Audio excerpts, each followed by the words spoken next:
Show of hands. How important is it to you to have a Hispanic president, the first Hispanic president? Do you care? One of you. So it's not really a big deal.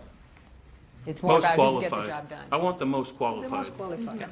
The most qualified candidate to summon this group of Republican Hispanic voters is Donald Trump.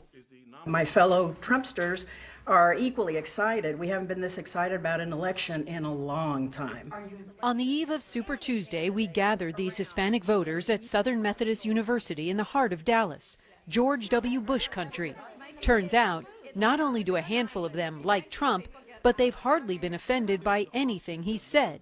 All but two in our group support Trump's idea of building a wall at the southern border. Okay, what a lot of people don't realize with the whole immigration issue is that if a person comes over to this country and they don't have the right documentations, it's against the law. It's against the law. I don't understand why people don't That's get right. that. There's no such thing as open borders. If we have open borders, we don't have a country, as Mr. Trump has said. Undecided voter Alana Buenrostro likes Kasich and Rubio. She's against Trump's wall. And I'm looking for a leader that will unite, will not use fiery rhetoric. I want someone who can bring us together as a nation, build bridges, not walls. Florida Senator Marco Rubio is popular among this group. Supporters think he would be strong against Hillary Clinton on foreign policy.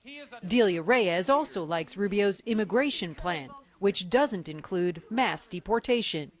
I can't imagine how they're going to take 11 million people. What's it going to do to the economy? I am sorry, but when you go to restaurants and you go everywhere, who's building houses? Who's serving the food? Only one voter here supports Texas Senator Ted Cruz. He's so strong on the issue of religious liberty, on the issues that I care as someone, as a Christian, on the issues of pro-life. Duke Machado has crossed Cruz off his list because of his plan to deport illegal immigrants. He would not be senator today if he were honest with Texas voters when he was running in his campaign and told them that he wants to round them all up. If that's what his plan was, he would never have been elected. Chris Thrailkill doubts Cruz could get anything accomplished in Washington as president. But he's made his name by burning every single bridge in Washington in terms of the Senate and Congress. He is the most disliked man in Washington.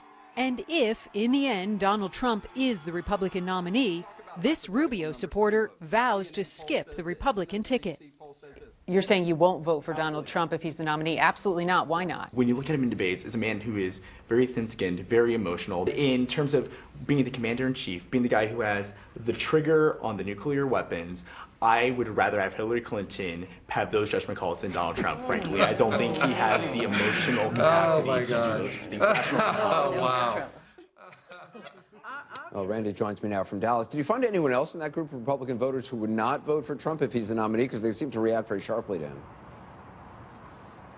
Yeah, we did, Anderson. Two voters in all told us that they would absolutely not vote for Donald Trump if he is indeed the Republican nominee. Another, besides that guy you saw at the end of the piece, is a young woman who says that she believes that Donald Trump is a con artist, as Marco Rubio says. She also worries that he could make a mockery of the United States, so she's considering either a write-in candidate or maybe staying home on Election Day. But there was also a great deal of support for Donald Trump, as you saw. One guy telling me today that not only is he voting for Donald Trump, but his father, who's a lifelong Democrat, a lifelong union member, is also voting for Donald Trump. And I also think it's important to point out, Anderson, we did talk a lot about the immigration issue there, but for these voters, many other issues are going into their decision as to who to vote for. Jobs, religion, small government, which is what they're looking for, and freedom of religion, certainly, Anderson. So a lot of decisions here.